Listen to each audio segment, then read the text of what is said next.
Assalamu alaikum warahmatullahi wabarakatuh. Welcome to the Learning Quran. So it's a translation of Surah Al-Baqarah, 23rd ayat. Last part we're going to read the explanation of the last part of the 23rd ayat. So let's start. أعوذ بالله من الشيطان الرجيم بسم الله الرحمن الرحيم. Point 11. A latter day adventurist has been the Irish novelist James Joyce, who congratulated himself on having faced up the challenge of the Quran in his Finnegan's Wake, soon recognized to be at least very funny. This book can already be seen to be going up in the smoke of jokes. The point, however, is that if someone had really produced even the 3 or the 4 verses comparable to those of the Holy Quran, the matter could not have gone without being passed down to us, at least by the enemies of Islam. Of late, a different kind of the objection has sometimes been raised. They say that the impossibility of the successfully imitating a book does not by itself argue that it is a word of Allah or a miracle. For the poets like the Shakespeare or Hafiz too have never been imitated successfully. But a miracle is by definition something which occurs without the like means having been employed. Every poet or writer in this world, even the greatest, is known to have undergone a process of education and training in his art, and to have made use of the certain means and the methods which are humanly possible. But the Holy Prophet ﷺ, as we have said before, did not even know reading or writing, and was never interested in learning the arts of the eloquence. Okay.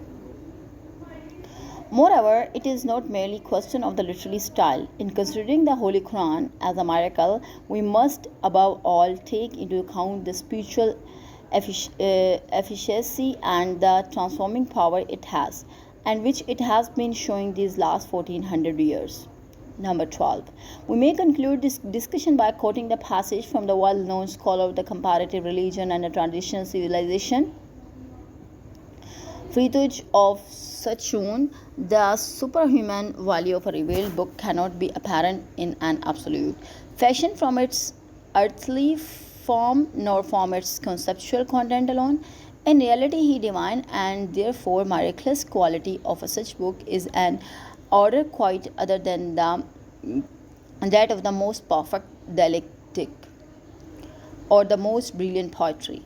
This quality shows itself first of all in a richness of meanings, a feature that is incapable of being imitated, and also in what might be called the underlying divine magic, which shines through the formal expressions and proves itself by its results in souls and in the world, in space and in time. Only this divine substance can explain the spiritual and the theological efficiency of the Quranic verses, with the consequence is in miraculously rapid expansion of the primitive Islam in the condition in which it took place, as well as in the stability of the Muslim institutions and the extraordinary fruitfulness of the Islamic doctrine. Dimensions of Islam, London 1970, page 55. Ayat number 24. If lam not taf'alu you do, walan and never taf'alu you do, fattaqu then fear an-nara the fire, allati whose waquduha its fuel, an-nasu is the man, wal hijawa and the stones, uiddat prepared, lil kafirin for the disbelievers. But if you do not and you never shall, then guard yourself against the fire, the fuel of which are men and stones. It has been prepared for the disbelievers. May Allah save us from the nar. Allahumma ajirni min an-nar. So Allah Rabbul Izzat save us from the nar, from the fire. Ayat number 25. Wabashiri and give good news, allazina to those who amanu believe, wa amilu and do, as-salihati the righteous deeds, anna that lahum for them, jannatin will be gardens, tajri flow, min from, tahtiha under them al-anhar, the rivers, kullama, every time, ruziqu, they are provided, minha, their form, min thamaratin, min, from, thamaratin, fruit, rizqan, as provision, qalu, they will say, haza, this is, alladhi, the one which, ruziqna, we were provided, min, from, qabla, before, wa utu, and they will be given, bihi, their form, mutashabihan, things in the resemblance, walahum, and for them, fiha, therein, azwajun, spouses, mutaharatun, purified, wahum, and they, fiha, therein, khalidun, will abide forever. And give the good tidings for to those who believe and do what is the virtuous, that for them there are the gardens beneath which the rivers flow. Every time they are given a fruit from there to eat, they will say, this is what we have been given before, and they are given one resembling the other, and for them there shall be wives purified, and they are internals. Verses 24 spoke of the fire of the hell which has been prepared to punish those who don't believe in the Holy Quran. The present verse announces the reward for those who believe. As for the fruits which believers will be regaled in paradise, some commentators says that this concerns only the fruits of the paradise, which would be alike in shape but each time different in taste. Others says that these fruits would resemble the fruits of the earth in the shape alone, but their taste would be totally different. Anyhow, the point is that believers would have a kind of joy in the paradise they had never known before, and that this joy would keep renewing itself at every moment. So the fruit of the paradise, 13, maybe share a common name with the fruits of the earth, but they will be in a different nature. 13. We must sound a note of the caution here. Our modernists have this for the some time been quite fond of asserting that in speaking of the fruits of the paradise and its other joys, the Holy Quran has employed only the metaphysical mode of expression in order to suggest the spiritual bliss which, by its very nature, it's intangible. We do not mean to rule out the possibility or the desirability of the analogical or the symbolical interpretations of the words of the Holy Quran. In fact, many authentic Muslim scholars, particularly the Sufis, have made such attempts which have proved to be very illuminating in many ways. But no genuine Sufi has ever claimed the symbolic interpretation is the same thing as the exegesis, tafsir, or that his own interpretation was exclusively the only valid one. The purpose of the analogical interpretation has always been to serve as an aid in the spiritual realization or in the elaboration of the metaphysical doctrines, and not to negate or oppose the regular mode of the exegesis.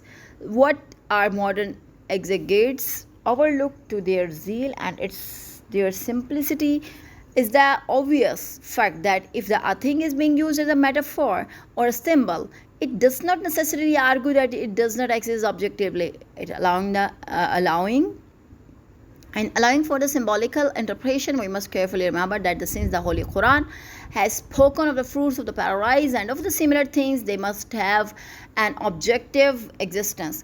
So not a physical one in the current sense of the word, and even though we have no knowledge as to their nature and the taste, all of which we can safely leave to Allah Himself, this way lies the security for that in the straight path. The wives which the believers will have in paradise will be clean externally and pure internally. That is to say, the free from the everything that is the physical disgusting, like the excrement and the menstruation, and from everything that is morally disgusting, like the bad temper and the unfaithful fullness. The joys of the paradise will also be unlike the joys of the earth, in that they will not be short lived, nor will one have to be trembling with the fear of losing them. Or for the believers shall live in the perpetual bliss forever. And giving these good tidings to those who believe, the Holy Quran adds another condition, that of the good deeds. For without good deeds one cannot deserve such good tidings on the merits of the Iman, faith alone. Iman itself can no doubt save a man from being consigned to the fires of hell forever. And every Muslim, even if he is a great sinner, will finally be taken out of hell. One, he has undergone a period of punishment, but no one can altogether escape the fires of hell unless he has been doing good deeds defined by the Sharah. Ayat number 26.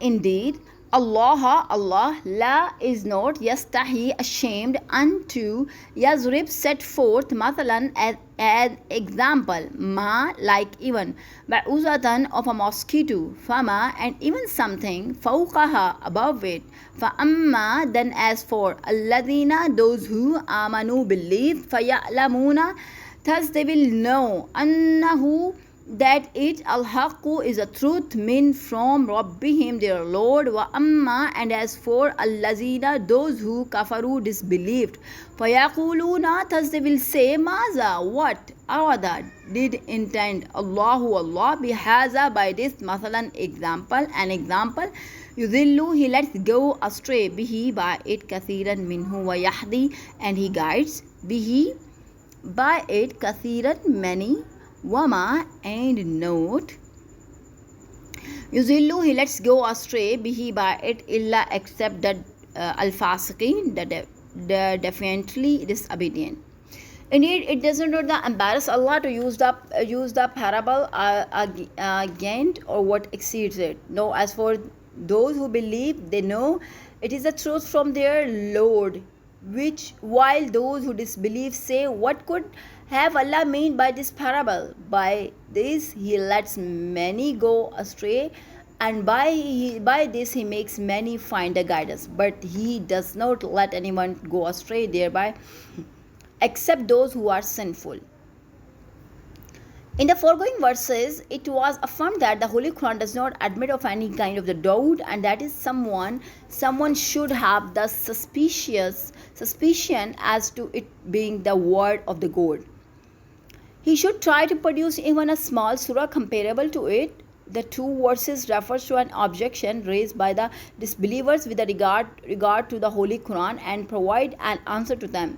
They had been saying that had the Quran been the word of Allah, it would not have employed contemptible creatures like an ant or a giant in the parable. For such things goes against some sublimity and the majesty of Allah when it would embarrass even a man with someone sense of dignity. The Holy Quran points out that when one intends to speak of this detestable thing or person or situation in a parable, the use of the giant or the something even more contemptible neither transgresses the principle of the eloquence or the logic, nor does it go against the sense of the dignity and the modesty, and hence Allah does not feel shy in using such imagery. The Holy Quran also shows the doubts of this kind of arise only in the minds of those whom their disbelief has drained of all power to see things in a proper perspective, while such empty misgiving never touch the minds and the heart of the true disbelievers. Quranic parable, test and guidance. The Holy Quran proceeds to suggest even in a reason deter for the use of the such parable. They serve as a test for man. In the case of those who are ready to think and to understand, they become a source of guidance. But for those who refuse to understand out of the indifference or out of the stubborn hostility, denial, they are cause of the greater confusion and the misguidance. In elaborating this point, The Holy Quran specifies that these parables throw into the confusion only those disobedient and the rebellious people who disown the convenient they have made with Allah, break all those relationships with Allah has commanded them to keep intact, and consequently produce an ever widening disorder and the anarchy in the world. Who is Fasik? The Arabic word used by the Holy Quran The Arabic word used by the Holy Quran is speaking of the disobedient is al-fasiqeen. Its root being the fasaqa, which means to go outside and to stray beyond a limit. In the terminology of the Sharia, fisq signifies going beyond the circle of the obedience to Allah or the transgressing the commandments of Allah. No transgression does not stop of being the merely disobedient in one's action, but can sometimes lead to the outright denial and the disbelief. So the word fasik is applied to the disbeliever, kafir, as well such a use of the word is frequent in the Holy Quran. A Muslim who is habitual sinner is also called a fasik. This is how the jurist fuqaha ordinarily use the word, making the fasik a counterpart of the kafir on the opposite side. That is to say, a man who commit a major sin and does not repent, or who insists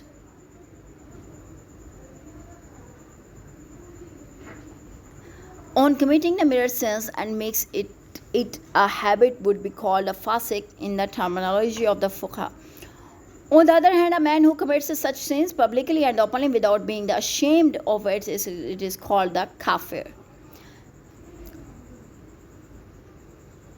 Living by the covenant with Allah, the covenant which is the transgressor.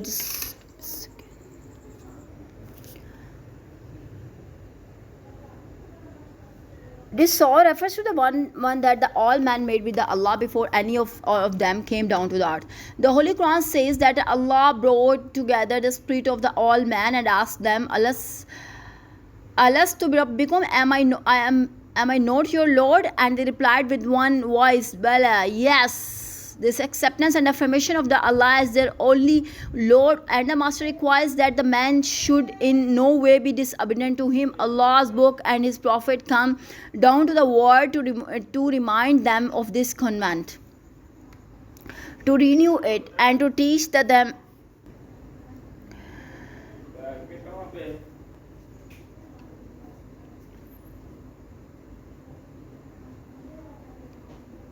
Allah's book and his prophets come down to the world to remind them of this covenant,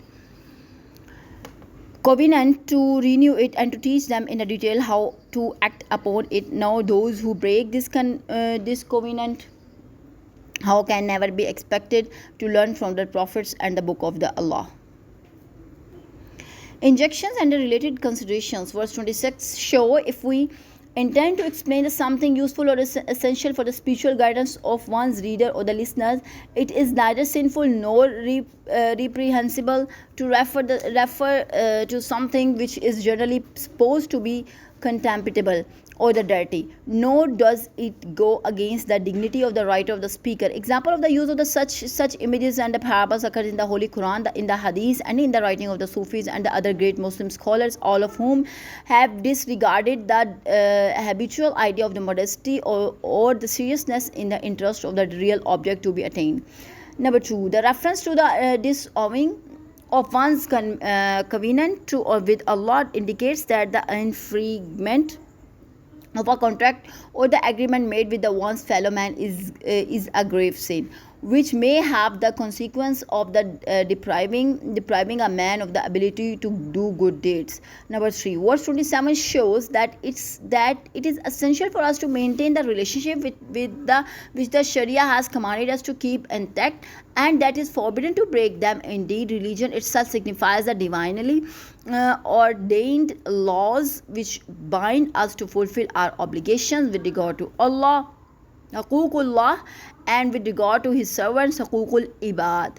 Haququlillah regarding to the Allah's haq, and Haququl Ibad regarding to the haq of his servant. According to this verse, the fundamental cause of the disorder in the human society is being surrounding of these relationships, the Holy Quran says that the real losers are those who go against the divine commandments. There is a suggestion here that real loss pertains to the other word, or the loss of the word being too small a thing to be worthy of the serious considerations. So finish the art number 26 today, alhamdulillah. So we're gonna do that 27 in the next video. Till then, take care. Allah Hafiz.